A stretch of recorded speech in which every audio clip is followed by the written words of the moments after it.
प्यारे परीक्षार्थियों, आपका फिर से एक बार मैं स्वागत करता हूं हमारी आज की बीपीएससी की जबरदस्त सेशन में, जहां पर हम बिहार शिक्षक भर्ती टीआरई 4.0 के लिए बेहतरीन तैयारी कर रहे हैं। और उसी के साथ मैं आपको बताना चाहूंगा कि आज के क्वेश्चन बेहतरीन से बेहतरीन आप सभी के लिए लेकर आया हूं, जो आपको कंफ्यूज तो करेंगे, पर आने वाले समय में जो आप एग्जाम देने जाओगे तो ये सभी क्वेश्चन, अगर उसमें से कोई टॉपिक अगर आ जाता है तो उस क्वेश्चन को चुटकियों में सॉल्व कर लोगे। और उसके पहले आपको एक और बात बताना चाहूंगा कि आज हम फिजिक्स, केमिस्ट्री, बायोलॉजी से जितने भी इंपॉर्टेंट क्वेश्चन बनते हैं उस सभी क्वेश्चंस को करने वाले हैं। और उसी के साथ आपको एक और बात, आज है फ्रेंडशिप डे, और इस फ्रेंडशिप डे के ऊपर जो है आप सभी को इस दोस्ती यारी के दिन की बहुत बहुत शुभकामनाएं।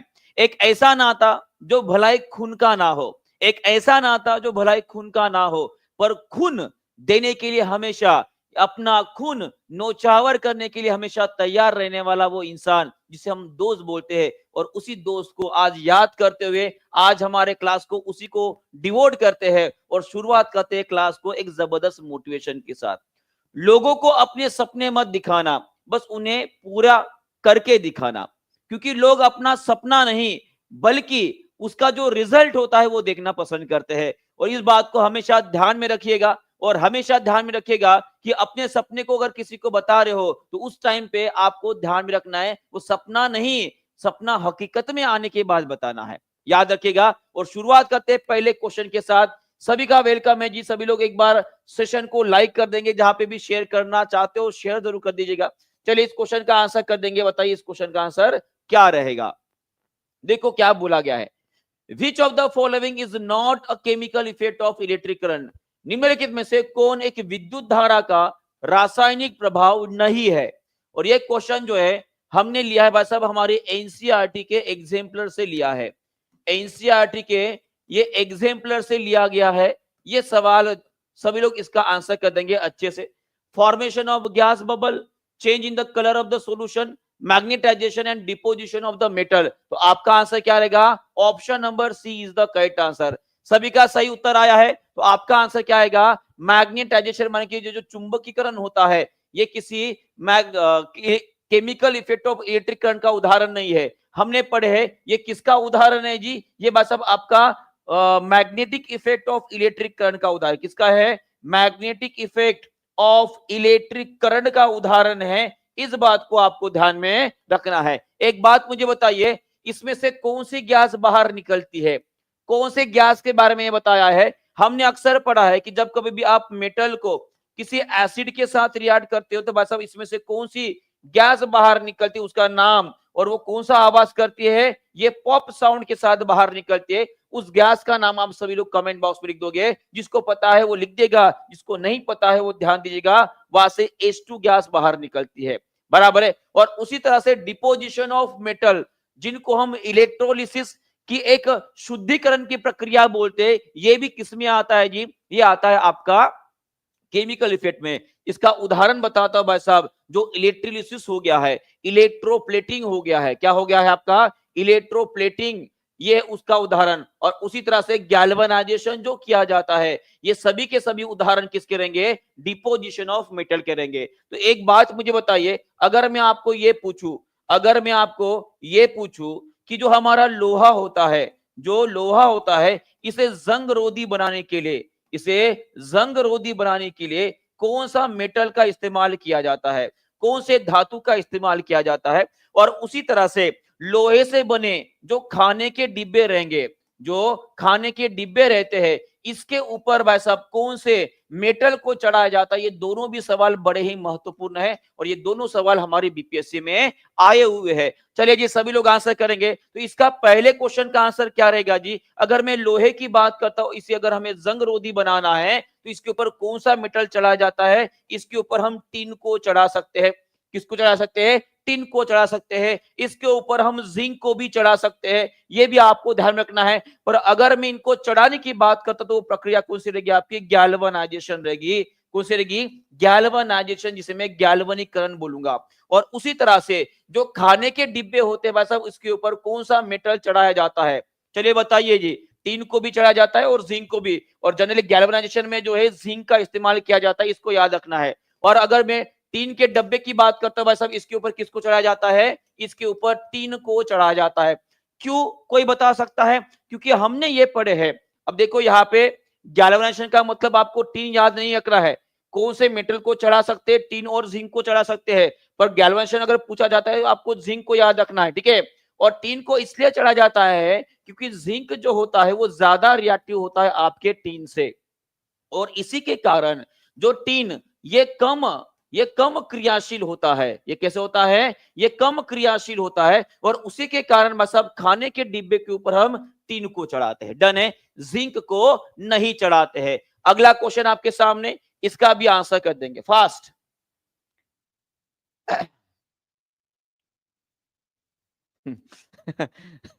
अर्णव जी खतरनाक जोक कर दिए भाई साहब। चलो बताओ। चलो सभी लोग इस क्वेश्चन का भी आंसर कर देंगे जी। कौन सा द्रव विद्युत का खराब संवाहक है? विच liquid is a poor conductor of electricity? कौन सा द्रव विद्युत का खराब संवाहक माने कि पुअर कंडक्टर ऑफ इलेक्ट्रिसिटी है? एक बात याद रखिएगा, ये भी आपके chemical effect of electric current का ही उदाहरण है। किसका है? ये chemical effect of electric current का ही उदाहरण रहेगा। इस बात को आपको ध्यान रखना है। और खराब संवाहक पूछा गया है, सबसे बकवास कंडक्टर पूछा गया है, तो आपका आंसर आएगा डिस्टिल वाटर। क्या आएगा? Distil water. फिर से एक बार ऑप्शन नंबर सी आपका सही उत्तर आएगा। अगर यहां पर बात करते हैं बस अब ऐसे घोल जो आपके कंडक्टर होते, तो याद रखिएगा, अगर मान लीजिए मैं पानी की बात करता हूं, अगर मैं जल की बात करता हूं, जल में अगर आपने एसिड डाल दिए, जल में अगर आपने बेस डाल दिए, और जल में अगर आपने सॉल्ट डाल देते हो, तो इससे क्या बनते हैं जी? पानी के अंदर क्या बनते हैं? आयंस बनते हैं। क्या बनते हैं? आयंस बनते हैं। और ये आयंस जब आपके बन रहे हैं, तो उसके कारण ये कैसे होता है? It will become the good conductor of electricity. ये क्या होंगे? It will become the good conductor of electricity, मान की ये क्या होंगे? विद्युत के अच्छे सुचालक बन जाएंगे। और उसी तरह से अगर इसी पानी के अंदर आपने तेल को डाल दिया, इसी पानी के अंदर आपने ग्लूकोज को डाल दिया, इसी पानी के अंदर आप स्टार्च डाल रहे हो, या इसी पानी के अंदर किसी पेट्रोलियम पदार्थ की अगर मैं बात करता हूं, किसी पेट्रोलियम पदार्थ की बात करता हूं, तो ये सभी के सभी पदार्थ कैसे रहेंगे जी? ये सभी के सभी आपके पुअर कंडक्टर रहेंगे। क्या रहेंगे? पुअर कंडक्टर रहेंगे, जिनको हम कुचालक बोलते हैं। क्या बोलते हैं? कुचालक बोलते हैं। क्यों ये कुचालक होते हैं? क्योंकि इनके अंदर भाई साहब आपके आयंस नहीं बनते। इनके अंदर क्या नहीं बनते? इनके अंदर आयंस नहीं बनते। डन है। तो आप सभी से मेरा एक सवाल है, आप सभी लोग मुझे कमेंट बॉक्स में लिख के बताओगे, अगर मैं शहद की बात करता हूं, अगर मैं शहद की बात करता हूं, मैं शहद की अगर बात करता हूं, तो आप मुझे बताओ ये शहद जो है, is it a good conductor और बैड कंडक्टर? उसी तरह से आपको एक और बताना है कि जो दूध होता है, जो मिल्क होता है, ये कैसे होता है? क्या ये सुचालक होता है या आपका कुचालक होता है? डन है। चले जी, बहुत बढ़िया। इन दोनों क्वेश्चन के आंसर आप अभी के अभी कमेंट बॉक्स में कर दोगे, अभी के अभी कमेंट बॉक्स में कर दोगे। शहद, शहद क्या है? शहद क्या है? उसमें शुगर होता है। और कोई मुझे बता सकता है कि शहद के अंदर कौन सी शर्करा होती है? तो आपका आंसर आना चाहिए कि शहद के अंदर जो है सर, वो फ्रुक्टोज होता है। क्या होता है? फ्रुक्टोज होता है। क्योंकि ये किससे कलेक्ट किया जाता है? ये फूलों से इसको कलेक्ट करते हैं, तो इसके अंदर आपका फ्रुक्टोज रहेगा। और उसी तरह से मिल्क के अंदर भाई साहब कौन सा शुगर होता है? ये होता है आपका लैक्टोज होता है। कौन सा होता है? लैक्टोज होता है। अगला क्वेश्चन आपके स्क्रीन के ऊपर ये रहा, इसका भी आंसर कर देंगे। जल्दी से बताइए कि निम्नलिखित में से कौन सा घोल बल्ब को नहीं जलाएगा? अब देखो, chemical effect of electric current के ऊपर कितने प्रकार के और कितने टाइप के क्वेश्चन पूछे जाते हैं, ये यहां पर आपको नजर आ रहा है। और ये भी सवाल जो है हमने एनसीईआरटी के एग्जाम्पलर से लिया है। हमारा जो ये सेशन रह गया था, तो जल्दी ही जो है आप सभी के लिए ये सेशन में स्टार्ट करने वाला हूं। कितने लोग राजी है कि अभी अभी हमारी जो नई एनसीईआरटी आए, सबको मैं एक आपकी राय जानना चाहूंगा कि अभी अभी नई एनसीईआरटी आई है, कक्षा 6वीं, कक्षा 7वीं और कक्षा 8वीं की। 6वीं, 7वीं और 8वीं की ये जो नई एनसीईआरटी है, इसके बेसिस के ऊपर जितने भी एग्जाम्पलर बनते हैं, उन सभी एग्जाम्पलर के क्या हम एक नया सेशन स्टार्ट करें? क्या बोलते हो आप, क्या इनको लेना चाहिए? तो 6वीं से लेकर 10वीं तक जितने भी एनसीईआरटी के क्वेश्चन दिए गए हैं, जितने भी इसमें इसका एक्सरसाइज जो है, इसके एक्सरसाइज के क्वेश्चन और उसी तरह से जो एग्जाम्पलर के क्वेश्चन रहेंगे, इन सभी को हम यहां पर शामिल करेंगे और ये बेहतरीन से बेहतरीन सवाल जो है वहां पर आपको मिल जाएंगे।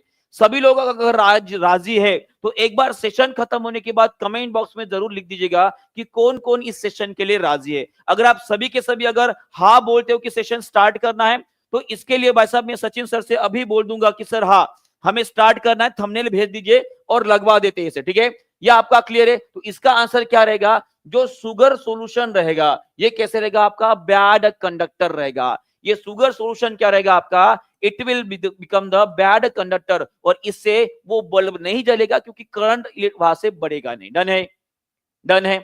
क्लियर है? बहुत बढ़िया जी। तो और बाकी के चीजों की अगर मैं बात करूंगा तो सोडियम क्लोराइड क्या है जी? एक प्रकार का सॉल्ट है। कॉपर सल्फेट क्या जी? ये भी एक प्रकार का सब मेटल सॉल्ट है। सिल्वर नाइट्रेट सभी के सभी क्या जी? प्रकार के सॉल्ट है, माने कि नमक है। और ये सभी नमक जो है सब कैसे होते हैं इन सॉल्यूशन में? गुड कंडक्टर होते हैं। और इसमें एक बात आपको याद रखना है, कॉपर सल्फेट, इसे ब्लू विट्रॉल के भी नाम से जाना जाता है। इसका फार्मूला क्या जी? CuSO4 है। इसमें क्या है? CuSO4 होता है, ये आपको ध्यान रखना है।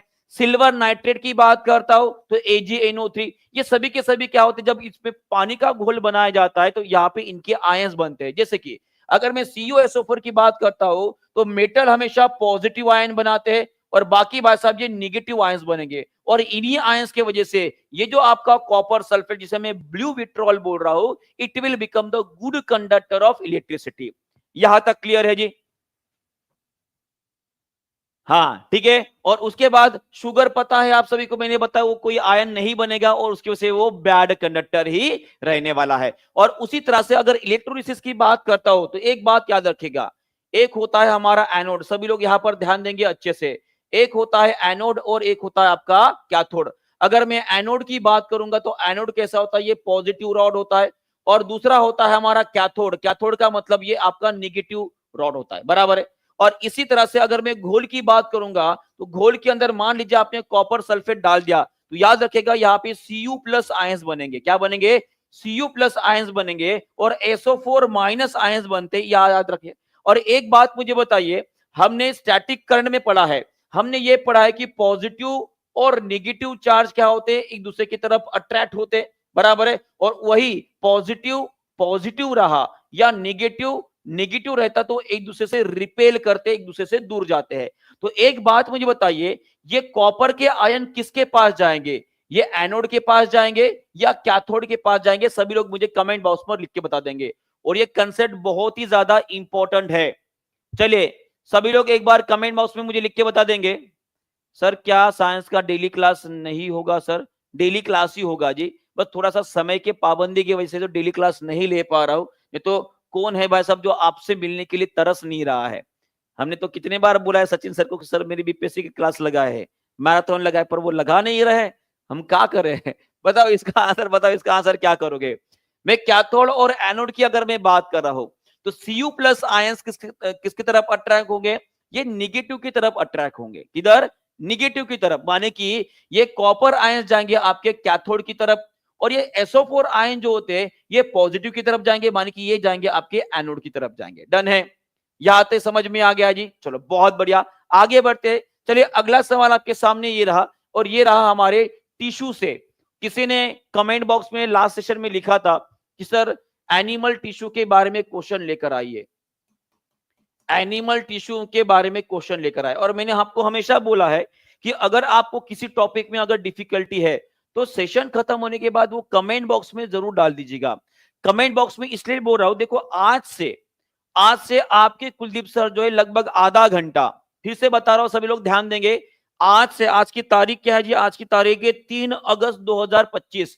आज से लगभग आधा घंटा, कितना जी? लगभग आधा घंटा 30 मिनट जो है मैं कमेंट आपके जो है मॉनिटर करूंगा, कमेंट देखने वाला हूं।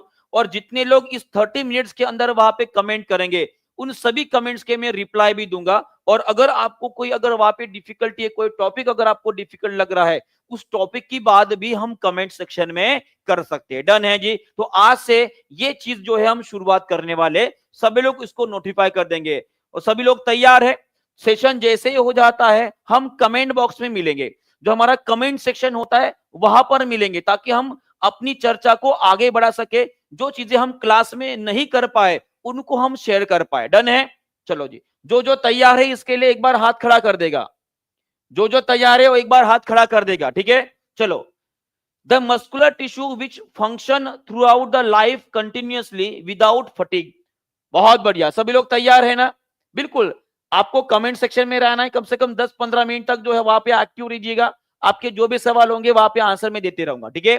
विदाउट फटीग इसको हम क्या बोलते हैं? उनको बोलते हैं कार्डियक मसल बोलते हैं, उनको हम हृदय पेशी बोलते हैं। क्या बोलते हैं? कार्डियक मसल बोलते हैं, उनको हम हृदय की मांसपेशियां बोलते हैं। और आपको याद रखना है कि हमारे शरीर में 4 प्रकार की मुख्य तौर पर टिश्यू पाए जाते हैं। कितने प्रकार की? 4 प्रकार की। कौन कौन सी है जी? कौन कौन सी जो है? सबसे पहली और इंपॉर्टेंट लेयर जो होती है वो होती है हमारी इपिथेलियल टिश्यू। कौन सी होती है? इपिथेलियल। इसे हम उपकला ऊतक बोलते हैं। इसे हम क्या बोलते हैं? इसे हम उपकला ऊतक के नाम से जानते हैं। इस बात को याद रखना है। और ये कहां पर पाई जाती है? उपकला ऊतक जो होती है हमारे शरीर की सबसे ऊपरी परत, जिसे मैं त्वचा या स्किन बोलता हूं, वहां पे आपको देखने को मिलती है। और उसी तरह से हमारी जो भाई साहब इंटरनल कैनल जो है, इंट्रो गैस्ट्रल जो कैनल होती है भाई साहब, इनके अंदर भी आपको मिलती है। माने कि हमारे मुंह से लेकर भाई साहब एनस का जो अंदर की नली है, उस अंदर के नली की जो अंदरूनी परत होती है, ये भी इनसे बनी होती है। किससे बनी होती है? इपिथेलियल टिश्यू से बनी होती है। और इसे हमारे शरीर की प्राइमरी प्रोटेक्शन करने वाली लेयर भी मानी जाती है, क्योंकि ये त्वचा जो है ये इससे बनी है।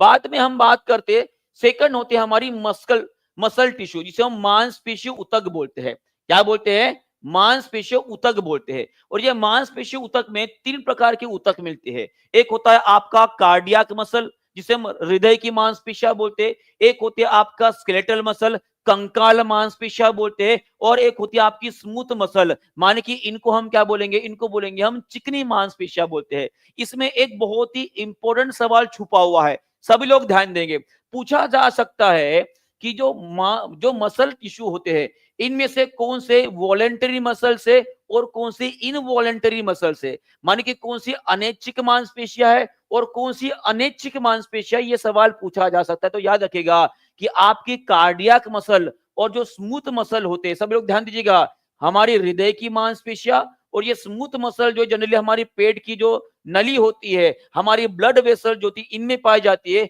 ये दोनों भी कैसे है जी? दोनों भी आपकी अनैच्छिक मांसपेशियां है। कैसी है ये? दोनों भी आपकी अनैच्छिक मांसपेशियां है, जिनको मैं इनवॉलेंटरी मोशंस बोलता हूं। और उसी तरह से अगर मैं स्केलेटल मसल की बात करूंगा, तो भाई साहब इनको हम कंट्रोल कर सकते हैं। जैसे कि मैं अपना हाथ हिला रहा हूं, तो मेरे स्केलेटन को, मेरे बोन को बांधने वाली जो भाई साहब आपकी मांसपेशियां होती है, उनको हम स्केलेटल मांसपेशियां बोलते हैं। ये कैसे होती है? वैसे आपके वॉलेंटरी, माने कि ये ऐच्छिक मांसपेशियां होती है। कैसे होती है? ये ऐच्छिक मांसपेशियां होती है, ये वॉलेंटरी मसल्स होते हैं। ये बात क्लियर हो गई। इसके बाद आगे बढ़ते हैं। इसके बाद बात करते हैं नर्वस टिश्यू की। किसकी बात करते हैं? नर्वस टिश्यू की। और nervous tissue one of the most important tissue और ऊतक होते हैं हमारे शरीर के। ठीक है, कौन सी है जी? इनको हम क्या बोलते हैं? तंत्रिका ऊतक बोलते हैं। इनको हम क्या बोलते हैं? इनको हम बोलते हैं तंत्रिका ऊतक बोलते हैं। इनको हम तंत्रिका ऊतक के नाम से जानते हैं। बराबर है। तो हमारे ब्रेन के अंदर, हमारे स्पाइनल कॉर्ड के अंदर, और जो हमारी पेरिफेरल जो नर्वस टिश्यू है, पूरा का पूरा जो तंत्रिका तंत्र जो बना है वो नर्वस टिश्यू से बना है। और इसके अंदर आपको कौन सी सेल मिलती है जी? कौन सी सेल पाई जाती है? कौन सी कोशिका मिलती है? इसमें पाए जाते हैं आपके नर्वस टिश्यू पाए जाते हैं, जिसको हम न्यूरॉन्स बोलते हैं। इनको हम क्या बोलते हैं? न्यूरॉन्स बोलते हैं। इस बात को आपको ध्यान में रखना है।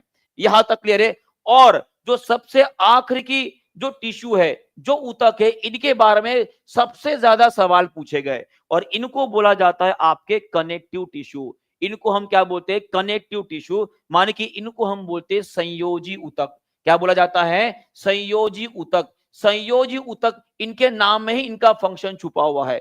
ये कनेक्ट करने का काम करते हैं। माने कि हमारे मांसपेशियों में पाए जाने वाले टेंडन, हमारे बोन और उसी तरह से फैट और उसी तरह से जो ब्लड होता है, हमारे रक्त जो होते हैं भाई साहब, ये भी कनेक्टिव टिश्यू में ही गिने जाते हैं।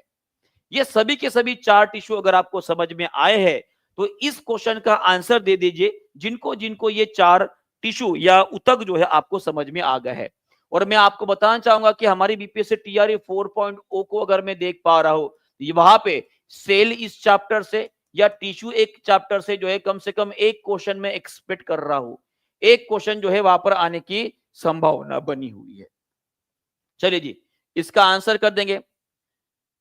The muscles tissue responsible for pumping the blood throughout the body is called।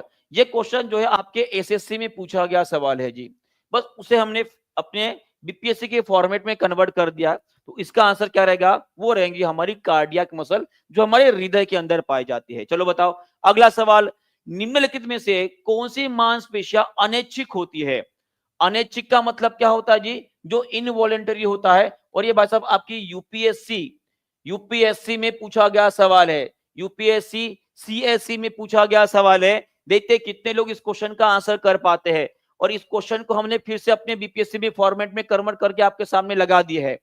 चलिए जी, सभी लोग आंसर करेंगे, सभी लोग एक बार सेशन को लाइक भी कर देंगे अगर आपको एक्सप्रेशन और बाकी चीजें पसंद आ रही है। ओके, चलिए इसका आंसर क्या रहेगा कि निम्नलिखित में से कौन सी मांसपेशियां अनैच्छिक होती है।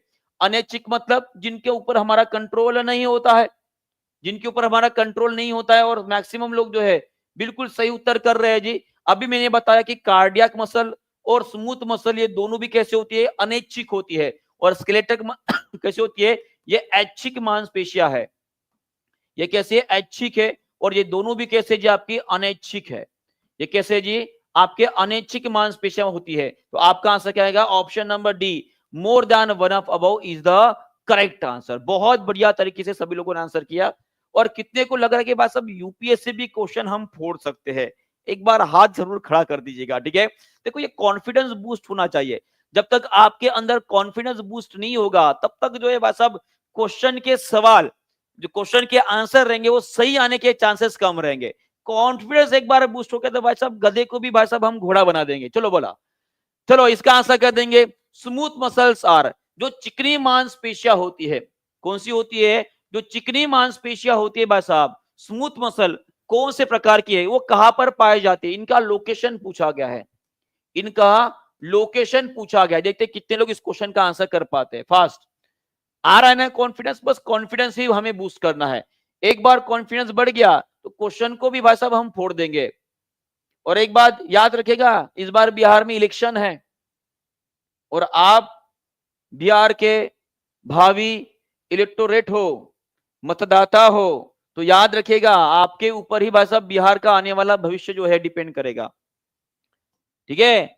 चिकनी मांसपेशियां पाई जाती है, walls of the blood vessels बिल्कुल जी, इसमें स्मूथ मसल्स पाई जाती है। डाइजेस्टिव ट्रैक्ट बिल्कुल पाए जाते हैं। यूरिनरी ब्लैडर इसमें भी पाए जाते हैं। तो आंसर रहेगा आपका ऑप्शन नंबर डी, फिर से आंसर रहेगा ऑप्शन नंबर डी। और यहाँ पे बहुत सारे लोगों ने गलती कर दी, बहुत सारे लोगों ने गलती कर दी। मैंने अभी अभी बताया है कि जो walls of the blood vessels होते हैं वहां पे भी आपकी चिकनी मांसपेशियां पाई जाती है। और साथ में जो हमारे यूरिनरी ब्लैडर होता है उसके अंदर की जो मांसपेशियां होती है बस वहां पे भी आपके स्मूथ मसल पाई जाती है, ठीक है। और स्मूथ मसल आपको ये सोचना है कि जिनके ऊपर हमारा कंट्रोल नहीं है वहां पर पाए जाते हैं, माने कि ये अनैच्छिक मांसपेशियां है। तो आंसर आपका ऑप्शन नंबर डी रहेगा।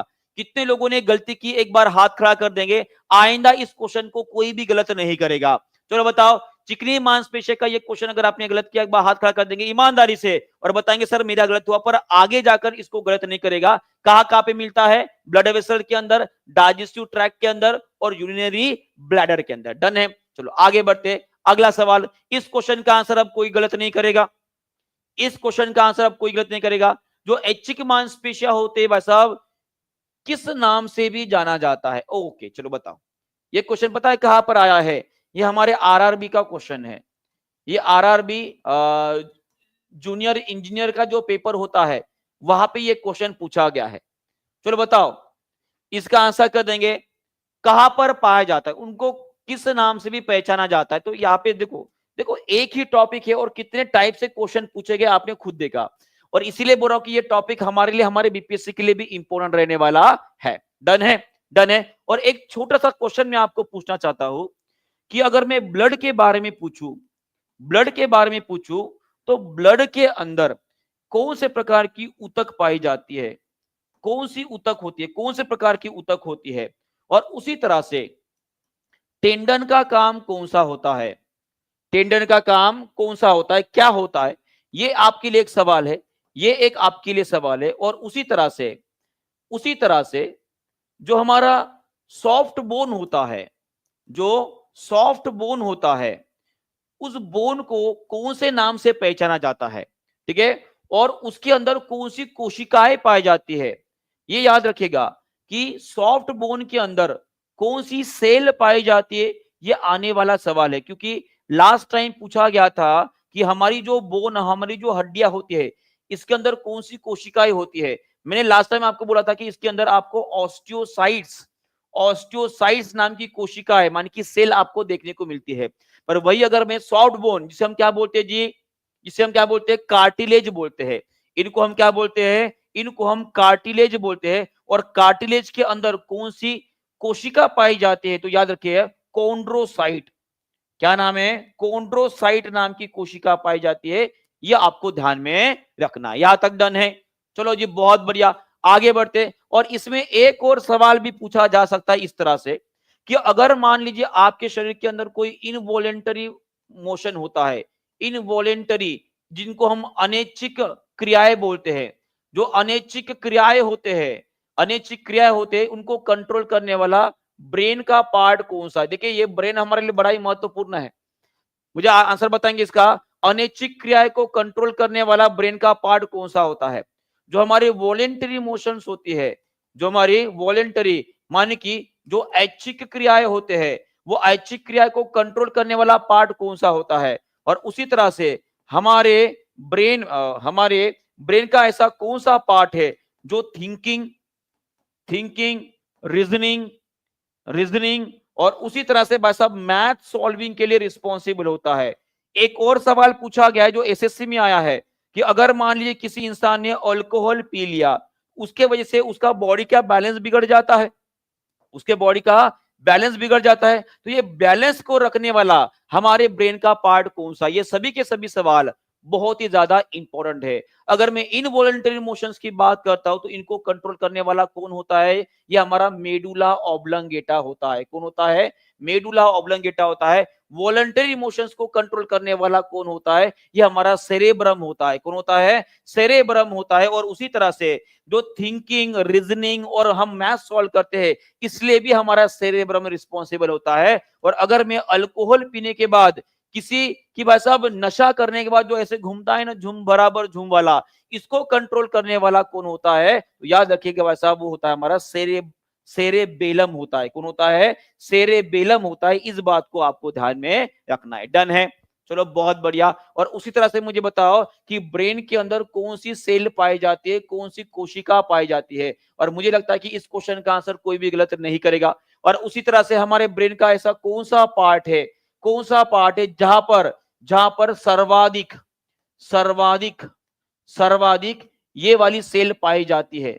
देखते कौन कौन इसका उत्तर कर पाता है। चलो बताओ, सभी लोग एक बार सेशन को जबरदस्त तरीके से लाइक कर देंगे ताकि हम आगे बेहतर तरीके से बढ़ पाए। तो इसका आंसर रहेगा, वो रहते हैं हमारे न्यूरॉन्स होते हैं। कौन होते हैं, न्यूरॉन्स। और सर्वाधिक कहां पर पाए जाते हैं, ये हमारे पाए जाते हैं सेरेबेलम के अंदर पाए जाते हैं। किसके अंदर, सेरेबेलम के अंदर पाए जाते हैं। बहुत बढ़िया।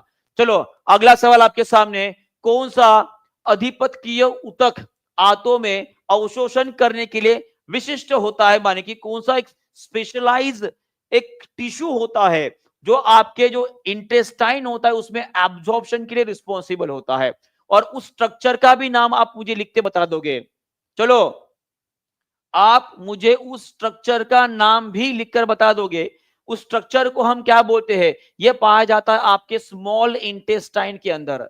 किसके अंदर, स्मॉल इंटेस्टाइन के अंदर पाया जाता है। और उसे हम बोलते हैं विली बोलते हैं। उसे हम क्या बोलते हैं, विली। और हम सभी को पता है कि विली कुछ इस प्रकार के आपको दिखाई देते, बराबर है, इस प्रकार की नजर आती है। अब एक बात मुझे बताइए, अगर आपको इसके बारे में पता भी नहीं है, जस्ट इमेजिन कीजिएगा कि आपको पता नहीं है, पर आपको पता है कि सर विलीज इस प्रकार की रहेगी, तो एक बात मुझे बताओ, ये विलीज जो है भाई साहब, ये जो उंगलियों जैसे नजर आ रही है, इसकी कोशिका कैसी रहेगी? इसकी कोशिका है जो कुछ इस प्रकार की होती है, लंबी होती है इस तरह से, और इस तरह से अरेंज होती है साइड बाय साइड, और इसीलिए इनको हम क्या बोलते हैं, इनको हम बोलते हैं स्तंभाकार उपकला उतक बोलते हैं। क्या बोलते हैं? स्तंभाकार। वो कैसे नजर आ रहे? कॉलम जैसे नजर आ रहे हैं ना, कैसे नजर आ रहे? कॉलम जैसे। तो वो कहां पर होंगे? कॉलिमनर इपिथेलियल टिश्यू बोलेंगे। क्लियर है? ये डन है। बारिश बहुत तेज हो रही है। कहां से हो भाई? कहां पे बारिश हो रही है इतनी तेज? ये आपका क्लियर हो गया, ठीक है। चलो आगे बढ़ते हैं। और उसी तरह से आज का ये जो स्पेशल डे है, जो फ्रेंडशिप डे है, इसके ऊपर टीचिंग परीक्षा की ओर से सभी बीपीएससी की कोर्सेज के ऊपर जो आपको 70% का ऑफर दिया जा रहा है, जहां पर आपका फ्रेंड 70 ये कूपन कोड इस्तेमाल कर कर जो है आप दानिश सर के साथ और टीचिंग परीक्षा के साथ जुड़ सकते हो और अपनी तैयारी और बेहतर बेहतर कर सकते हो, ठीक है।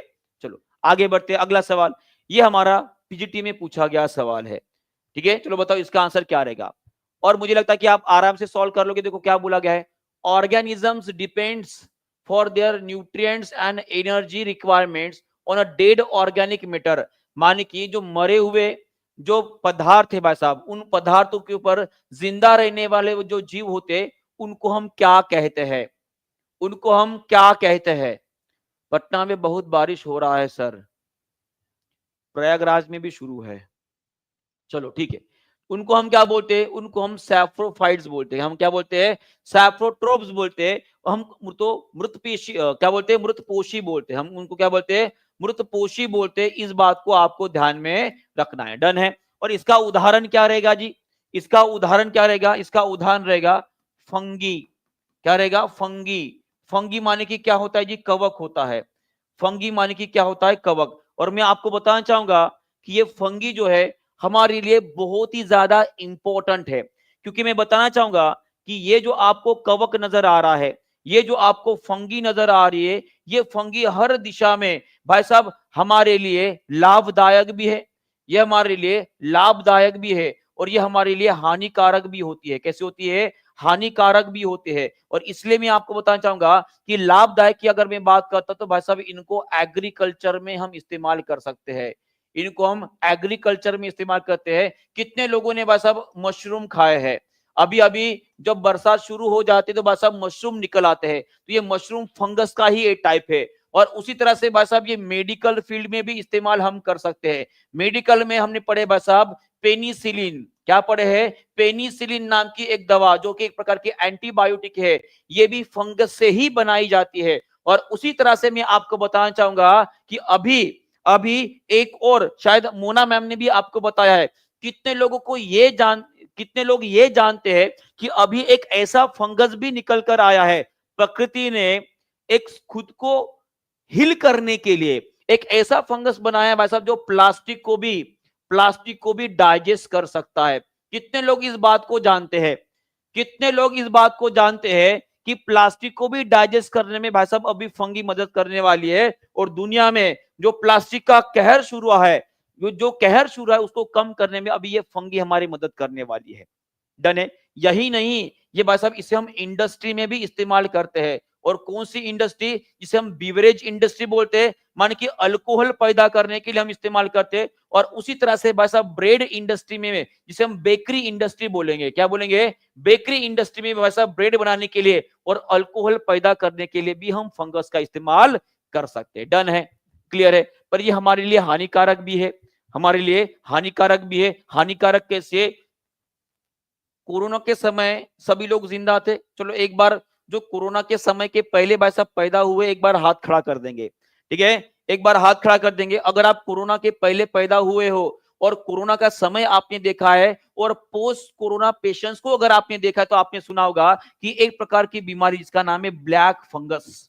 जिसका नाम क्या है? Black fungus. कितने लोगों ने सुना है? कितने लोगों ने इसके बारे में सुना है?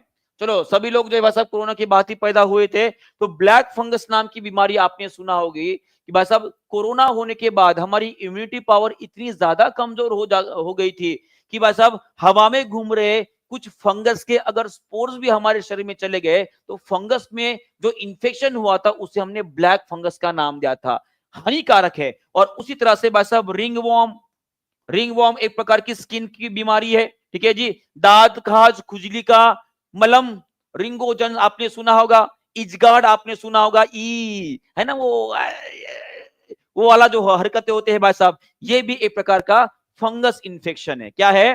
फंगस इन्फेक्शन है। डन है, चलो बहुत बढ़िया, ये आपको फंगी के बारे में समझ में आ गया। एक बात मुझे बताइए, फंगी के जो सेल होता है क्या इनके अंदर न्यूक्लियस होता है क्या जी? इनके अंदर न्यूक्लियस होता है क्या? फंगी के ऊपर सेल वॉल मौजूद होती है क्या? चलो बताओ। अगर आप हाँ बोल रहे हो तो ऑब्वियसली आपका आंसर सही रहेगा, क्योंकि फंगस जो है भाई साहब ये एक प्रकार की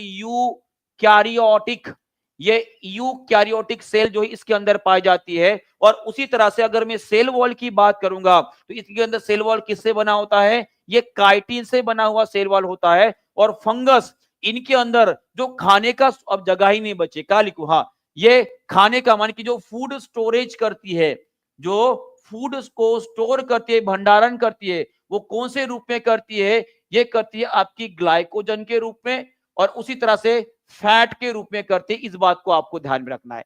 देखो, एक टॉपिक ले लिया तो बस अब सभी के सभी क्वेश्चन हमारे बीपीएससी में आज तक जितने भी क्वेश्चन पूछे गए ये सभी के सभी क्वेश्चन आपको एक ही स्लाइड में दिखाई दे रहे हैं। अगर आशा करता हूं अगर आपने पेड क्लास नहीं लिया है तो इसका जो है आप एक स्क्रीनशॉट ले लीजिए, इसका एक स्क्रीनशॉट ले लीजिए और इसे कभी समय मिलता है, ठीक है, तो बस अब इसे देख लिया करिएगा, ठीक है। चलो आगे बढ़ते हैं। और यहां पर आपको कुछ बातें और बताना चाहूंगा। अगर मैं न्यूट्रिशन के विधि की अगर मैं बात करता हूं, परपोषियों की बात करता हूं, तो हमारे ह्यूमंस के अंदर और अमीबा के अंदर कौन से प्रकार का पोषण होता है? तो ये होता है आपका होलोजोइक न्यूट्रिशन होता है। इसको आपको याद रखना है, कैसे होता है?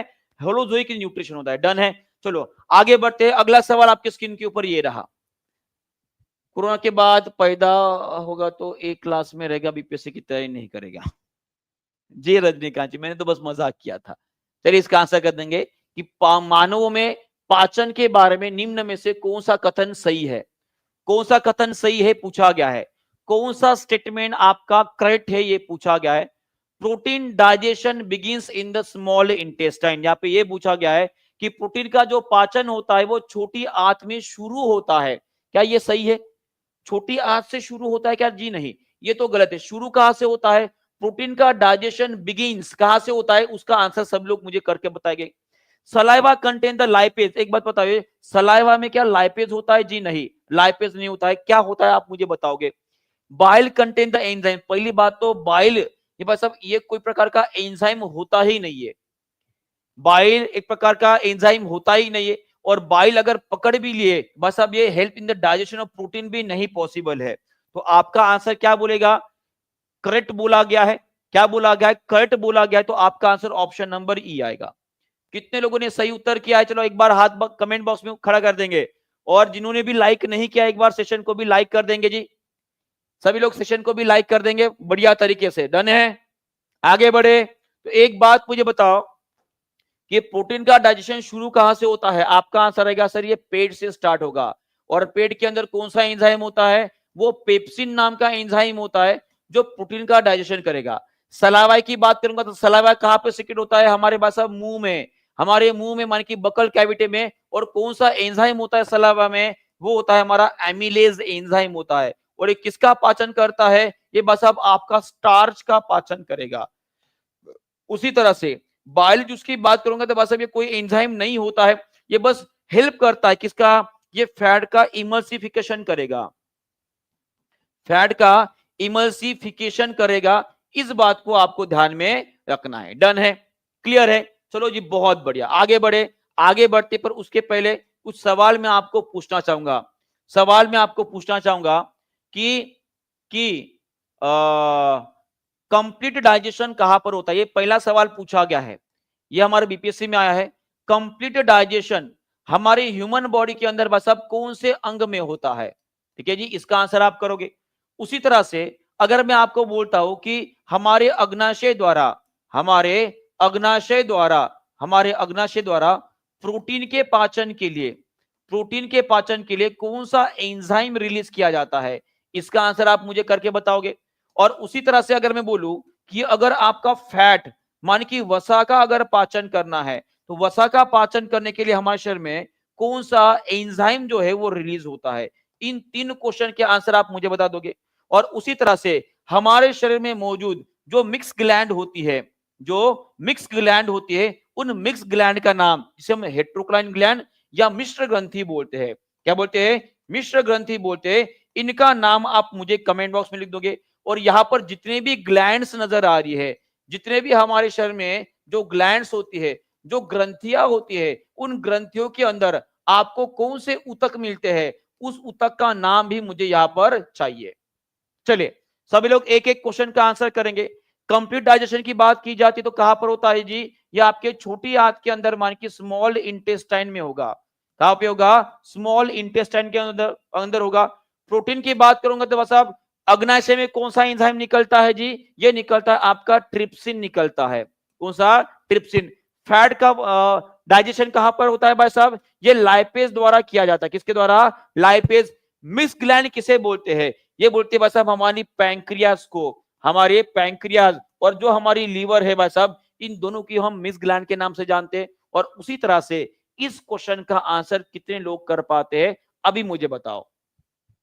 ये तो क्वेश्चन हमने कर लिए, इसका आंसर मुझे चाहिए कि कौन सी ऐसी भाई साहब टिश्यू होते हैं जो हमारे ग्रंथियों में, मान की ग्लैंड्स में मिलती है। तो आपका आंसर आएगा कि सर इनके अंदर उपकला ऊतक होती है। कौन सी होती है? उपकला ऊतक जो इनके अंदर पाई जाती है, जिनको हम इपिथेलियल टिश्यू बोलते हैं। कौन से? इपिथेलियल टिश्यू के नाम से जानते हैं। और इसमें भी अगर कौन से इपिथेलियल टिश्यू होते हैं, मान कि इसके अंदर होते हैं ग्लैंडुलर, नाम लिख दीजिएगा, ग्लैंडुलर इपिथेलियल, एपिथेलियल टिश्यू जो है आपको यहां पे देखने को मिल जाएगा। डन है जी? चलो जी, बहुत बहुत बढ़िया। आगे बढ़ते हैं। अगला सवाल आपकी स्क्रीन के ऊपर ये रहा। सभी लोग आंसर करेंगे बढ़िया तरीके से। और आज हमें किसी भी हालत में 1500 बच्चा कंप्लीट करना है। 1500 लाइव का हमने टारगेट रखा है। उस टारगेट को अचीव करने के लिए सभी लोग एक बार सेशन को जबरदस्त तरीके से लाइक कर देंगे। और जहां पे भी शेयर कर सकते हो उसे भी एक बार शेयर जरूर कर दीजिएगा, शेयर जरूर कर दीजिएगा। ठीक है जी? चलो बहुत बढ़िया।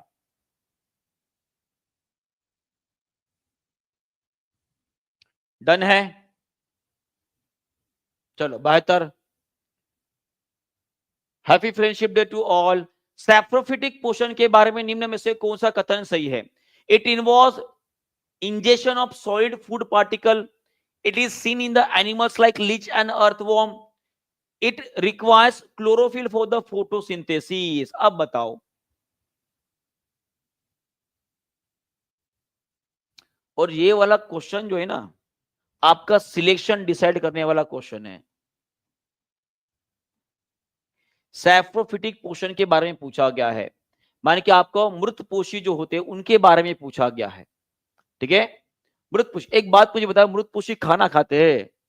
नहीं खाते हैं भाई, वो खाना नहीं खाते हैं। मरे हुए जीवों के ऊपर निर्भर होते हैं। मरे हुए जीवों के ऊपर, माने कि जो कार्बनिक मटेरियल्स होते हैं उनको अकार्बनिक पदार्थों में परिवर्तित करने का काम जो है सैप्रोफाइट द्वारा किया जाता है।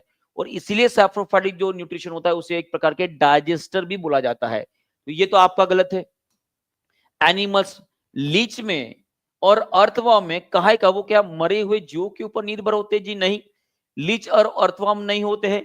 ठीक है? It require the chlorophyll for the photosynthesis. क्या उनके अंदर क्लोरोफिल होता है? जी बिल्कुल नहीं होता है। तो आंसर क्या आएगा आपका? आंसर क्या आएगा आपका? None of above. क्या आएगा? None of above is the clear cut answer. क्या रहेगा? None of above are the clear cut answer. बराबर है। लीच के अंदर भाई साहब ये एक प्रकार के पैरासिटिक न्यूट्रिशन होता है। इनके अंदर कौन सा होता है? पैरासिटिक न्यूट्रिशन होता है। पैरासिटिक का मतलब क्या होता है जी भाई साहब? जो दूसरे जिंदा जीवों के ऊपर निर्भर होते हैं इनको हम पैरासाइट बोलते हैं। क्या बोलते हैं? पैरासाइट बोलते हैं। याद रखेगा। चलो अगला सवाल आपके सामने। ओपन वेस्कुलर सिस्टम किसके अंदर मिलती है? यह हमारे बीपीएससी में पूछा गया सवाल है। यह हमारे बीपीएससी में पूछा गया सवाल है। ओपन माने कि खुला संवहनी ऊतक, संवहनी तंत्र जो है वो किन के अंदर पाया जाता है? स्नेक के अंदर, पैरोट के अंदर या क्रेब के अंदर। पहली बात आपको यह ध्यान में रखना है, मैंने आपको ओपन सर्कुलेटरी सिस्टम जो है, सर्कुलेटरी सिस्टम जो होता है वो कौन से फाइलम के अंदर पाया जाता है, ये हमने आपको पढ़ाया था, अगर आपको याद है। किसके अंदर पाया गया था? ये पहला है आपका आर्थ्रोपोडा। कौन है जी? आपके आर्थ्रोपोडा, माने कि जो कीट वर्ग है उनके अंदर। और दूसरा कौन सा था जी? दूसरा था हमारा भाषा मोलुस्का था। कौन सा था? मोलुस्का था। तो ऑब्वियस है यहाँ पे आर्थ्रोपोडा में आने वाला आपका क्रैब जो है वो केवल एक ही नजर आ रहा है। क्या आ रहा है? क्रैब जो है वो आपको नजर आ रहा है। और क्रैब कौन से वर्ग से आता है? ये आता है आपके आर्थ्रोपोडा से आता है, बराबर है। पर मैंने आपको एक और बात बता दी, अगर आप उसे रिवाइज करना चाहोगे तो जिनको जिनको पता है मुझे कमेंट बॉक्स में लिख के बताएंगे कि मोलुस्का भला ही इसके अंदर ओपन सर्कुलेटरी सिस्टम पाई जाती है, पर इसके अंदर एक्सेप्शनल जो है वो आपको याद रखना है। एक्सेप्शनल दो उदाहरण जो आपको याद रखना है, वो उदाहरण कौन से है जी? पहला है आपका ऑक्टोपस। कौन सा है जी? आपका ऑक्टोपस। और दूसरा है आपका स्क्विड। दूसरा है आपका स्क्विड। ये दो जीव ऐसे हैं, वो मोलुस्का वर्ग से आते जरूर है, पर इनके अंदर जो बस आपका क्लोज्ड सर्कुलेटरी सिस्टम जो है पाए जाते हैं, माने कि बंद संचार प्रणाली जो है इनके अंदर पाई जाती है। इस बात को आपको ध्यान में रखना है। डन है, बहुत बढ़िया। और एक बात मुझे बताइए, आप स्नेक के बारे में कुछ जानते हो? देखो, हमने एक आपको टॉपिक पढ़ा पेड क्लास में, मैंने एक टॉपिक पढ़ा था। बस अब एक ऐसे वैज्ञानिक है, एक ऐसे वैज्ञानिक है जिन्होंने सबसे पहले जो है, सबसे पहले ब्लड सर्कुलेटरी सिस्टम के बारे में बताया था। उनका नाम क्या है? उनको जो है हम सर्कुलेटर इस नाम से पहचानते हैं। उनको हम क्या बोलते हैं? सर्कुलेटर इस नाम से पहचानते हैं। और सर्कुलेटर नाम से पहचानने वाले वो वैज्ञानिक कौन थे? वो थे आपके विलियम हार्वे। कौन थे? विलियम हार्वे नाम के वैज्ञानिक थे, जिन्होंने बस आप सबसे पहले जो है सर्कुलेटरी सिस्टम के बारे में बताया था, बराबर है। और इसलिए उनको सर्कुलेटर, पर इन्होंने सबसे पहले स्टडी जो है वो सांप के बॉडी के ऊपर की थी। किसके ऊपर की थी? सांप के बॉडी के ऊपर की थी। और सांप के सर्कुलेटर सिस्टम को जानकर उन्हें पता चला कि भाई साहब हमारा जो खून होता है वो एक प्रकार के वेसल से बहता है, अंदर से बहता है। और उसी तरह से उन्होंने बताया कि दो प्रकार की फिर सर्कुलेटरी सिस्टम होती है, क्लोज होती है और एक ओपन होती है। क्लियर है? चलो आगे बढ़ते। अगला सवाल आपके सामने एक ये आपकी ओपन सर्कुलेटरी सिस्टम है, और जहां पे खून जो यहाँ पे बह रहा है, इस जगह को हम क्या बोलते हैं? इस जगह को हम साइनस बोलते हैं। क्या बोलते हैं? साइनस। और इस खून को हम क्या बोलते हैं? इस ब्लड को हम क्या बोलते हैं? इसे हम हीमोलिम्फ बोलते हैं। क्या बोलते हैं? हीमोलिम्फ बोलते हैं। इस बात को आपको ध्यान में रखना है, ठीक है। चलो आगे बढ़ते। अगला सवाल आपके सामने ये रहा, वार्म ब्लडेड और कोल्ड ब्लडेड तो आपको पता ही है, ठीक है। चलो अगला सवाल आपके सामने ये रहा, इसका भी आंसर कर देंगे जल्दी से।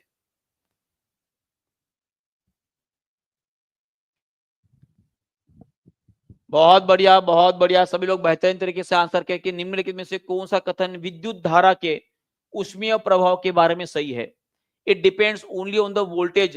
देखो, H is equal to formula, पहला था पावर इंटू टाइम, दूसरा था आपका I square R into T, तीसरा था आपका V into I into T. ये तीनों फार्मूला आपका heating effect of electric current को शो कर रहे हैं, बराबर है। इट डिपेंड्स ओनली बोल दिया तो गलत है। It is directly proportional to the resistance only बोल दिया तो गलत है।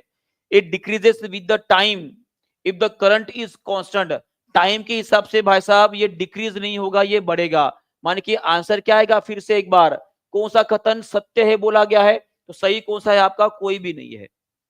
सही कौन सा है? कोई भी नहीं है। और भाई साहब यहाँ पे सभी लोग जो है वो ढा हो गए हैं। ढा मतलब भाई साहब पूरे पूरे लंबे हो चुके हैं, क्योंकि किसी ने भी इस क्वेश्चन का आंसर सही ढंग से नहीं दिया है। किसी ने भी इस क्वेश्चन का आंसर सही ढंग से नहीं दिया है, और बीपीएससी यही चाहता है कि आप सही ढंग से आंसर ना करो। और मैं भी तो यही चाहता हूं कि आप गलत आंसर करो, क्योंकि अभी यहाँ पे जितनी गलतियां बस आप कर लो घर जाके, या बीपीएससी में अगर करोगे तो बस आप घर में करोगे तो बस आप माँ बाप लात से लथाड़ेंगे, और वहां पे करोगे तो बस आप बीपीएससी वाले आपको लथाड़ेंगे, है ना। तो याद रखिएगा इस चीज को। तो आपका आंसर क्या आएगा? इट डिपेंड्स ओनली बोल दे तो गलत, ओनली बोल दे तो गलत। तो ये जो हीटिंग इफेक्ट होता है ये आपके वोल्टेज के ऊपर भी डिपेंड होता है, करंट के ऊपर, रेजिस्टेंस और टाइम के ऊपर भी निर्भर करता है। चारों क्वांटिटी के ऊपर डिपेंड करता है और इसीलिए आपका आंसर ऑप्शन नंबर ई आया है। ठीक है, साफ साफ लिखिए है, ये साफ नहीं लिखा है मैंने, ओके ठीक है, मैं ट्राई करता हूं जी, साफ लिखने की पूरी कोशिश करता हूं। चलो अगला सवाल आपके स्क्रीन के ऊपर ये रहा, इसका भी आंसर कर देंगे। अच्छा हुआ सबका गलत हुआ, हाँ, पर जो जिसने भी सही किया होगा भाई साहब वो तो आगे बढ़ गया ना, जिसने भी सही किया वो तो आगे बढ़ गया। चलो आंसर करेंगे, which of the following statement is false regarding the physical and chemical change. कौन सा यहाँ पे कथन जो दिया गया है भाई साहब वो गलत दिया गया है, ऐसे पूछा गया है। किसके बारे में, फिजिकल एंड केमिकल चेंज के बारे में। सभी लोग इसका भी आंसर कर देंगे जल्दी से, इसका भी आंसर कर देंगे जल्दी से, बताइए इसका उत्तर आप क्या करोगे सभी लोग फास्ट। आपके लिए एक सरप्राइज है।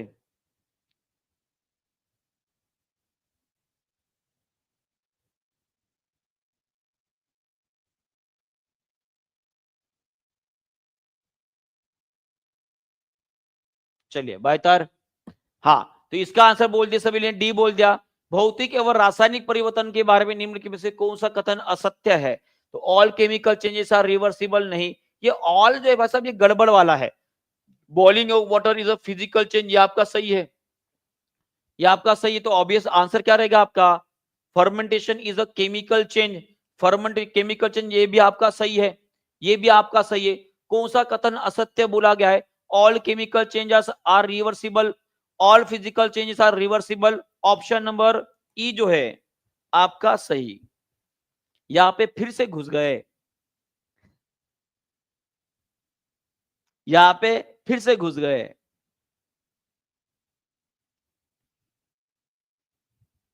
कितने लोगों ने सही उत्तर किया, कितने लोगों ने सही उत्तर किया। यहां पे पूछा गया है असत्य कौन सा है, माने कि गलत कौन सा है। All chemical changes are irreversible गलत है, हमने पढ़े हैं कि सभी के सभी भौतिक परिवर्तन भी रिवर्सिबल माने कि क्या होते हैं, जो आपके परिवर्तनीय रहते हैं, ये भी आपका गलत है, ये दोनों भी तो गलत है। वही तो आपको पूछा है, तो ऑप्शन क्या आएगा आपका, more than one up above. Answer को ठीक से देखिए भाई, क्लियर है। चलो बहुत बढ़िया, आगे बढ़ते हैं, अगला सवाल देखते हैं जी। चलो अगला क्वेश्चन आपके सामने ये रहा, इसका उत्तर कर देंगे।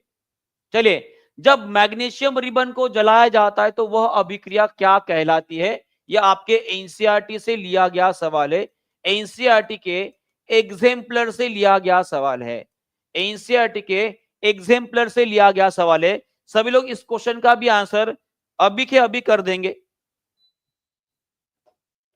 चलिए जी,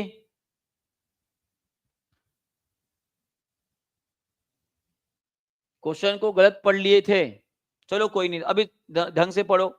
सिंपल सी बात है, मैग्नीशियम रिबन को जब चलाया जाता है तो भाई साहब वो कौन से प्रकार की अभिक्रिया रहेगी, क्या वो डिकम्पोजिशन रहेगी या डिस्प्लेसमेंट रहेगी या कॉम्बिनेशन रहेगी।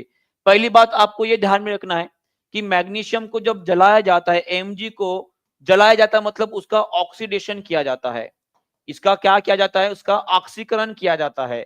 और ऑक्सीकरण जब किया जाता है बस अब क्या बनता है जी, आपका मैग्नीशियम ऑक्साइड बनता है, क्या बनता है, मैग्नीशियम ऑक्साइड बनता है, एमजीओ बनता है, मैग्नीशियम ऑक्साइड बनता है, क्या बनता है, मैग्नीशियम ऑक्साइड बनता है। तो एक बात मुझे बताइए, यहाँ पे मैग्नीशियम और ऑक्सीजन को कंबाइन करके आपका मैग्नीशियम ऑक्साइड अगर बन रहा है, ये आपकी कौन सी प्रकार की क्रिया है जी, ये आपकी कॉम्बिनेशन मान की संयोजन की प्रक्रिया है। कौन सा जी, आपका संयोजन की प्रक्रिया है। और उसी तरह से आपको यह भी ध्यान में रखना है जी, इसे बैलेंस अगर करोगे तो कैसे करोगे, यहाँ पे 2 देना पड़ेगा और यहाँ पे 2 देना पड़ेगा, मैग्नीशियम ऑक्साइड बन जाएगा। पर जब मैग्नीशियम ऑक्साइड को आप पानी के साथ या जल के साथ भाई साहब मिला देते हो तो क्या बनता है जी, आपका मैग्नीशियम हाइड्रोक्साइड बनता है, MgOH ट्वाइस बनता है।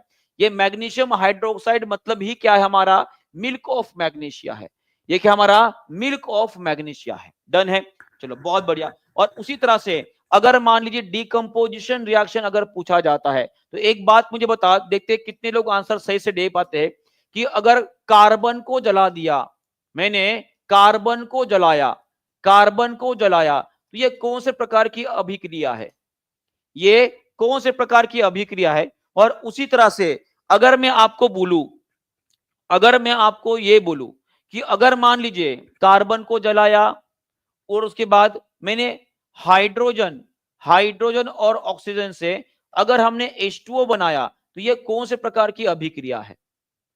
चलो बताओ। कार्बन को अगर जलाते हो तो पहली बात तो आपको याद रखना कि एक प्रकार की ये रासायनिक प्रक्रिया है।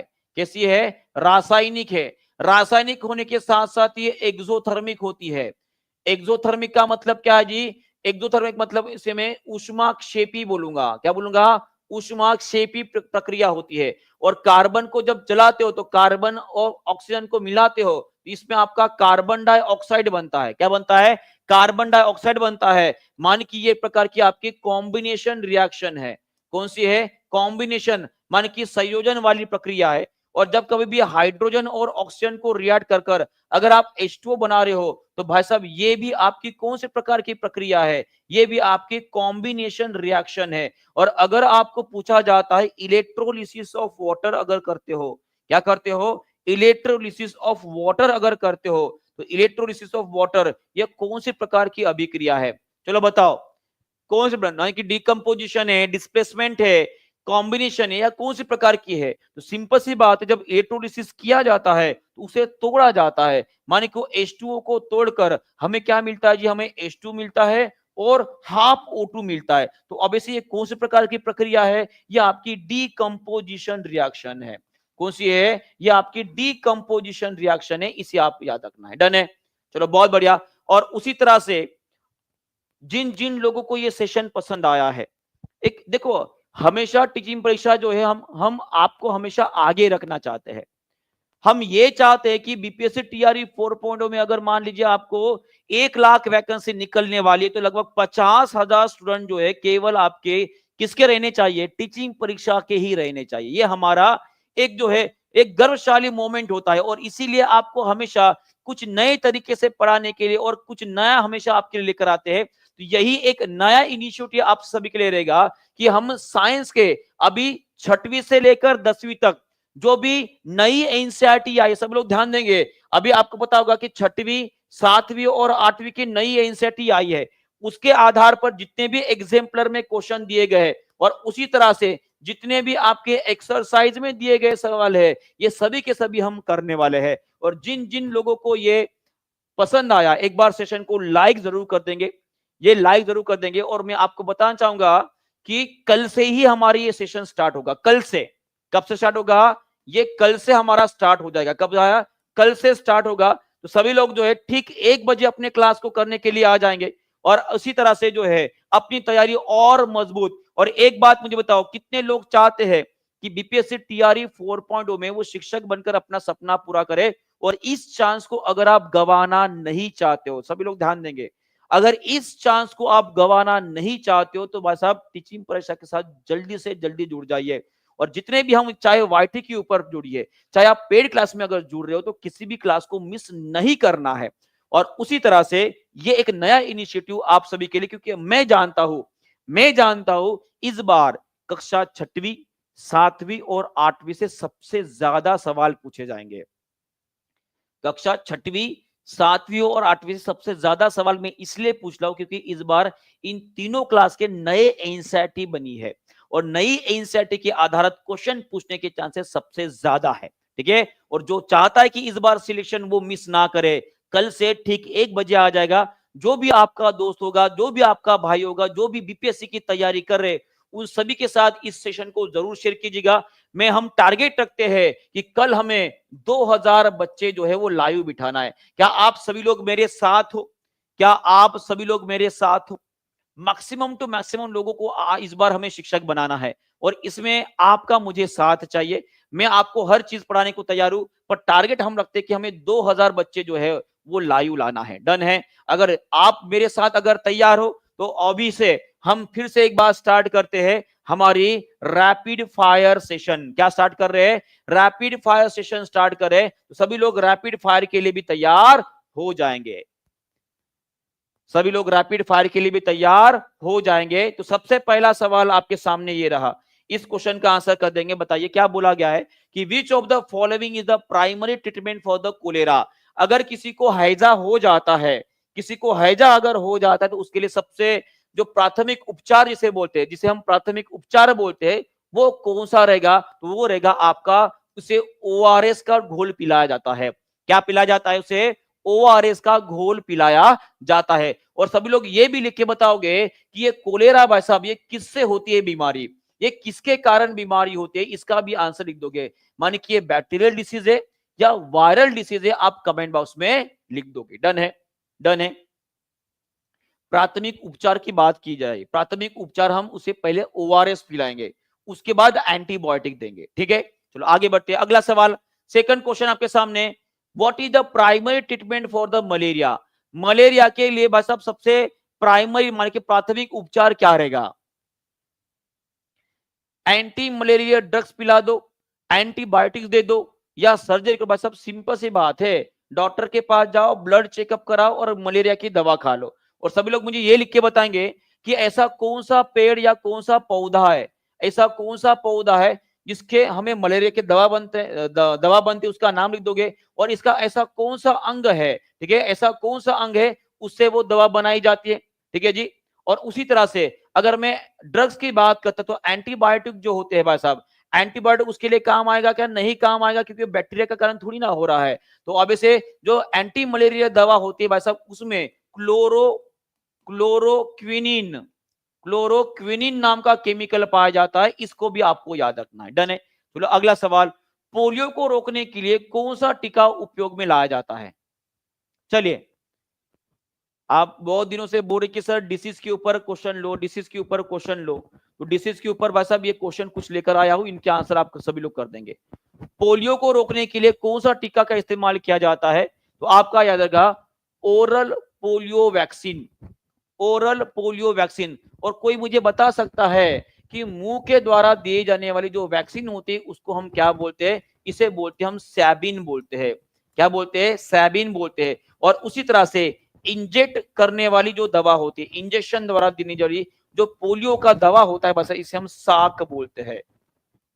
क्या बोलते हैं? साक बोलते हैं। इसे भी आपको याद रखना है। ठीक है जी। और कितने लोगों ने 2 बूंद जिंदगी के लिए है, वो एक बार हाथ खड़ा कर देंगे। 2 बूंद जिंदगी के, तो वो 2 बूंद जिंदगी के माने कि आपने कौन सी दवा ली है वो कमेंट बॉक्स में लिख दोगे। जो 2 बूंद जिंदगी के आपने लिए है, वो 2 बूंद कौन सी दवा थी? सैबिन थी या साक थी? उसका नाम आप कमेंट बॉक्स में लिख दोगे। अगला सवाल, which of the following diseases can be prevented by the vaccination. Vaccination के द्वारा हम कौन सी बीमारियों को ठीक कर सकते हैं? टीकाकरण के द्वारा किया जा सकता है। ट्यूबरक्लोसिस, टीबी का वैक्सीन, हेपेटाइटिस बी का वैक्सीन, या चिकन पॉक्स का। पहली बात तो आपको ध्यान में रखना है कि वैक्सीनेशन जो जनरली जो है ये विषाणुजन्य बीमारी जो होती है, ये विषाणुजन्य बीमारी के लिए की जाती है। ये पहला जो आपको ध्यान में रखना है। तो ऑब्वियसली इसका आंसर जाएगा ऑप्शन नंबर डी, हेपेटाइटिस और चिकन पॉक्स दोनों के लिए भी हमारा वैक्सीन अवेलेबल है। अगला सवाल, which of the following is the main function of the human circulatory system. मानव परिसंचरण तंत्र जो होता है, इसका सबसे महत्वपूर्ण कार्य कौन सा होता है? चलो बताओ। To transport the oxygen and the nutrients to the body cell, बिल्कुल सही बात है जी। To protect the body from the harmful microorganism, to provide the support and structure to the body, to coordinate voluntary and involuntary action. Okay, तो सबसे महत्वपूर्ण काम तो आपका ऑप्शन नंबर ए ही रहेगा, बाकी सब तो काम नहीं रहेंगे। ये प्रोटेक्ट करने का काम किसका होता है? ये बताओ। ये WBC का होता है, to provide the support and structure of the body. ये हमारे मसल्स का काम होता है, मसल्स और हमारे बोन स्ट्रक्चर का काम होता है। और to coordinate voluntary and involuntary actions, ये बस हम हमारे ब्रेन का काम होता है, हमारी सेंट्रल नर्वस सिस्टम का काम रहेगा। ठीक है, चलो आगे बढ़ते। अगला सवाल, शरीर की सभी स्वैच्छिक और अनैच्छिक क्रिया को कौन सा तंत्र नियंत्रित करता है? ओके, चलो बताओ। और इस टाइप के क्वेश्चन जो है लास्ट टाइम हमारे पीआरटी में पूछे गए थे। कहां पे पूछे गए थे? पीआरटी में पूछे गए थे सवाल। शरीर की सभी स्वैच्छिक और अनिच्छिक क्रियाओं को कौन सा तंत्र नियंत्रित करता है? तो आपका आंसर रहेगा नर्वस सिस्टम। क्या रहेगा? Nervous system. अगला सवाल आपके सामने बताइए, कौन सा अंग पाचन और अंतस्त्रावी तंत्र दोनों का हिस्सा है? कौन सा अंग पाचन और अंतस्त्रावी तंत्र दोनों का हिस्सा है? चले, एकदम सिंपल सा क्वेश्चन है और मुझे लगता है कि हर कोई इसका भी आंसर कर देगा। सब लोग जल्दी जल्दी आंसर करेंगे, बताइए इसका उत्तर क्या रहेगा? लिवर रहेगा, पैंक्रियाज रहेगा, या स्मॉल इंटेस्टाइन रहेगा? कौन सा पाचन और अंतस्त्रावी? डाइजेस्टिव सिस्टम और एंडोक्राइन सिस्टम दोनों से रिलेटेड करता है। तो इसका आंसर क्या आएगा, कोई बता सकता है? इनको हम मिक्स ग्लैंड के नाम से जानते हैं, इनको हम मिक्स ग्लैंड के नाम से जानते हैं। तो इसका आंसर क्या आएगा आपका? पैंक्रिया आएगा। क्योंकि देखिए पैंक्रिया जो है, मैंने आपको बताया था कि इसका 1% जो होता है बस अभी हॉर्मोन्स का काम करता है, हॉर्मोन्स का काम करता है, और बचा 99% जो है ये डाइजेस्टिव एंजाइम निकालता है। क्या निकलता है? डाइजेस्टिव एंजाइम निकलता है। इस बात को आपको ध्यान में रखना है। डन है। तो इसका सही करेक्ट आंसर जो रहेगा आपका पैंक्रियाज, मैं की ऑप्शन नंबर बी। सभी ने बिल्कुल सही उत्तर किया। चलो अगला सवाल, मानव शरीर में लाल रक्त कणिकाओं का मुख्य कार्य कौन सा होता है? आरबीसी का सबसे महत्वपूर्ण कार्य क्या होता है? तो सिंपल सी बात है, ये ऑक्सीजन को ट्रांसपोर्ट करेगा। क्या करेगा? ऑक्सीजन को ट्रांसपोर्ट करने का काम करेगा। और लाल रक्त कणिकाएं जिनको हम आरबीसी बोलते हैं, आरबीसी, ठीक है, इनके अंदर न्यूक्लियस होता है क्या? इनके अंदर न्यूक्लियस होता है क्या? इनके अंदर माइटोकॉन्ड्रिया होता है क्या? इनके अंदर माइटोकॉन्ड्रिया होता है क्या? इसकी लाइफ कितनी होती है? और उसी तरह से आरबीसी के अलावा ऑक्सीजन को कैरी करने के लिए और कोई पिगमेंट हमारे शरीर में होता है क्या? ये भी पूछा जा सकता है। तो क्या इन सभी सवालों के जवाब आपको पता है क्या? अगर पता है तो कोई दिक्कत नहीं है, जिनको नहीं पता है वो ध्यान देंगे। आरबीसी के अंदर न्यूक्लियस नहीं होता, ना ही इनके अंदर माइटोकॉन्ड्रिया होता है। इनकी लाइफ की बात करूंगा तो लगभग 120 दिन से लेकर 124 दिन जो वैसा इनको डिसाइड किया जाता है। और ऑक्सीजन कैरी करने के लिए आरबीसी के अलावा एक और होता है, वो होता है आपका मायोग्लोबिन। क्या होता है? मायोग्लोबिन, जो एक इमरजेंसी ऑक्सीजन कैरियर पिगमेंट होता है, प्रोटीन होता है। डन है। चलो आगे बढ़ते हैं। और उसी तरह से मुझे बताइए, ब्लड को क्लॉट करने के लिए कौन सा मिनरल रिस्पॉन्सिबल होता है? देखते हैं कितने लोग इस क्वेश्चन का आंसर कर पाते हैं। ब्लड के क्लॉटिंग के लिए कौन सा मिनरल रिस्पॉन्सिबल होता है? चलो बताओ, कौन सा मिनरल रिस्पॉन्सिबल होता है? मैंने मिनरल पूछा है, तो मैंने मिनरल पूछा है, मिनरल पूछा है, मैंने मिनरल पूछा है। बहुत बढ़िया, यहाँ पे कुछ लोग सही उत्तर कर रहे हैं। चलो ठीक है, इस क्वेश्चन को आप थोड़ा सा सर्च करके मुझे बताओगे कि कौन सा मिनरल। विटामिन के बारे में पूछा जाता है तो बहुत सारे, विटामिन के होता है, ठीक है जी, ये सबसे ज्यादा इंपॉर्टेंट होता है, आपको याद रखना है। अगर क्लोटीन के बारे में, मिनरल के बारे में पूछा जाता है तो उसका आंसर आप सर्च करके मुझे बताओगे। देखते कितने लोग थोड़ा सा क्यूरियस है इस बात को जानने के लिए कि कौन सा मिनरल होता है। अब कुछ लोग जो है कैल्शियम बोल रहे हैं कुछ। अब मैं प्रोटीन थोड़ी ना पूछे कि बस आप प्रोथ्रोम्बिन और थ्रोम्बिन के नाम बता रहे हो, ठीक है, कोई कैल्शियम बोल रहा है, कोई आयरन बोल रहा है, ठीक है, थोड़ा सा सर्च करके मुझे बताइएगा। इसका आंसर बताओ, फेफड़ों से हृदय तक ऑक्सीजन युक्त रक्त कौन सी रक्त वाहिका लेके जाती है? देखो, फेफड़ों से हृदय तक जाने की बात कर रही है, फेफड़ों से हृदय तक जाने की बात हो रही है। तो सभी लोग एक बार फिर से एक बार कमेंट बॉक्स में इसका आंसर कर देंगे कि फेफड़ों से हृदय तक ऑक्सीजन लेके जाने वाली कौन सी रक्त वाहिका होती है? तो ये होती है आपकी पल्मोनरी वेन होती है। कौन होती है? पल्मोनरी वेन होती है। बहुत बहुत बढ़िया, डन है। तो आगे बढ़ते हैं। अगला सवाल, which organ control the body temperature and the hunger? शरीर के तापमान और भूख को नियंत्रित करने वाला कौन सा अंग होता है? सेरेब्रम होता है, मेडुला होता है, या हाइपोथैलेमस होता है? आंसर आएगा आपका हाइपोथैलेमस। आंसर आएगा आपका हाइपोथैलेमस। अगला सवाल, निम्नलिखित में से कौन सा तंत्र हार्मोन के परिवहन में मदद करता है? चलो बताओ, कौन सा ऐसा तंत्र है जो हार्मोन के परिवहन में मदद करेगा? क्या वो आपका सर्कुलेटरी सिस्टम रहेगा? क्या वो आपका सब आपका एंडोक्राइन सिस्टम रहेगा? या आपका लिम्फेटिक सिस्टम रहेगा? चलिए, हार्मोन को लेके जाने वाली सिस्टम कौन सी होती है? सिंपल सा आंसर है भाई साहब, इसका आंसर आएगा ऑप्शन नंबर डी। क्योंकि सर्कुलेटरी सिस्टम, उसके बाद एंडोक्राइन सिस्टम ये बनाने का काम करेगा, और लिम्फेटिक जो होता है भाई साहब, ये दोनों के दोनों काम करते हैं। तो आंसर क्या आएगा आपका? ऑप्शन नंबर डी, माने कि more than one of about, more than one of about, याद रखिएगा, ठीक है जी। हार्मोन्स को लेके जाने में सभी लोग जो है इंपॉर्टेंट है। ओके, चलो अगला क्वेश्चन, श्वसन तंत्र का कौन सा भाग गैसों के आदान प्रदान का स्थल होता है? चलो, हमारे रेस्पिरेटरी सिस्टम में कौन सी ऐसी जगह है जहां पर ऑक्सीजन को लिया जाता है और कार्बन अंश को लेकर नाक के द्वारा भाई साहब बाहर निकाला जाता है। तो इसका आंसर क्या रहेगा? ट्रकिया रहेगा, ब्रोंकिया रहेगा या अल्वियोली रहेगा? तो आपका सही उत्तर क्या रहेगा? अल्वियोली, जिसे हम कुक्षिका बोलते हैं। क्या बोलते हैं? कुक्षिका। और अगर आपको पूछा जाता है कि गैसों का आदान प्रदान कौन से प्रक्रिया द्वारा किया जाता है, कौन सी प्रोसेस यहां पर होती है, उस प्रोसेस का नाम कोई मुझे बता सकते हो क्या? उसका नाम है आपका डिफ्यूजन के माध्यम से होता है। किसके माध्यम से होता है? डिफ्यूजन के माध्यम से होता है। चलो अगला सवाल आपके सामने, इसका भी आंसर कर देंगे कि निम्नलिखित में से कौन रक्त के थक्के जमाने में सहायता करता है? रक्त के थक्के बनाने वाला भाई साहब कौन सहायता करता है? अब बताओ, वही क्वेश्चन मैंने पहले भी दोहराया था, उसका आंसर था आपका प्लेटलेट्स। इसका उत्तर क्या रहेगा? प्लेटलेट्स। और आप मुझे लिख के बताओगे कि कौन से प्लेटलेट्स होते हैं, ठीक है? प्लेटलेट्स के अलावा कौन से प्रोटीन होते हैं, कौन से प्रोटीन होते हैं, ठीक है जी, जो आपके रक्त के थक्के, माने कि जो बस जो ब्लड होता है उसको क्लॉट करने में मदद करता है, उस प्रोटीन के नाम जो है वो आपके लिए होमवर्क में यहां पर छोड़ रहा हूं, ठीक है जी। उसका आंसर आप कमेंट बॉक्स में कर दोगे। और ये रहा आपका अगला सवाल। यहाँ पे बहुत सारे क्वेश्चन मैंने आपको दिए हैं और आशा करता हूं कि सभी लोग जो है नोट डाउन कर रहे हैं कि कुलदीप सर ने कौन कौन से क्वेश्चन आपको दिए हैं, ठीक है जी, याद रखिएगा, ठीक है जी। चलो बहुत बढ़िया।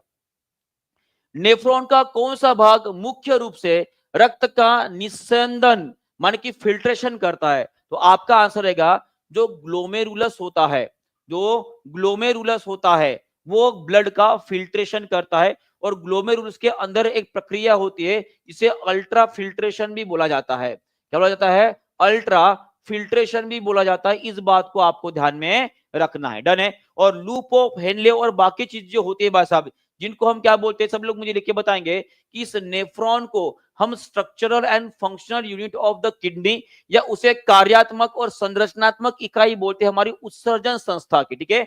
ये भी आपको याद रखना है। और ये रहा भाई साहब हमारा आप सभी के लिए गिफ्ट। आज की एक फ्रेंडशिप डे के ऊपर जो है आप सभी के लिए मेरे ओर से, आपके दोस्त कुलदीप सर के ओर से जो आप सभी के लिए गिफ्ट रहेगा। मैं चाहता हूं कि आप सभी की तैयारी बहुत बेहतरीन और बेहतरीन हो और इसीलिए एक नया सेशन कल से मैं स्टार्ट कर रहा हूं जहां पे साइंस में 6 to 10 में जितने भी हमारे एग्जाम्पलर और हमारे एक्सरसाइज में पूछे गए सवाल है उन सभी क्वेश्चन को हम आराम से और बढ़िया तरीके से विद एक्सप्रेशन पढ़ने वाले। तो सभी लोग इस सेशन को लाइक जरूर कर देंगे और आशा करता हूं कि सभी लोग जो है इस सेशन के ऊपर जाने के बाद उस सेशन को लाइक कर देंगे, जहां पे भी शेयर कर सकते हो शेयर कर देंगे। और उसी तरह से मैंने आप सभी को बोला है कि जो जो भी इस बार 2025 में शिक्षक बनना चाहता है वो जो है नीचे लिख देगा कि सर 2025 में मैं शिक्षक बनकर ही दम लूंगा। और जो दम नहीं छोड़ेगा वो सभी का स्वागत करता हूं मैं कल के सेशन में, ठीक है? तो मिलते हैं जबरदस्त तरीके से कल के सेशन में और टारगेट रखते हैं कि कल हम 2000 बच्चे जो है वो लाइव बिठा देंगे, ठीक है?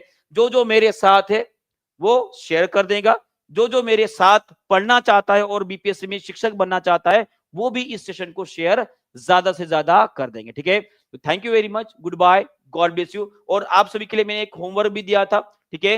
होमवर्क मैंने ये बोला था कि भाई साहब नेफ्रॉन जो है वो कौन सी संस्था का कार्यात्मक और संरचनात्मक इकाई होती है, कौन सी संरचनात्मक इकाई होती है, उसका नाम आप कमेंट बॉक्स में लिख दोगे, ठीक है?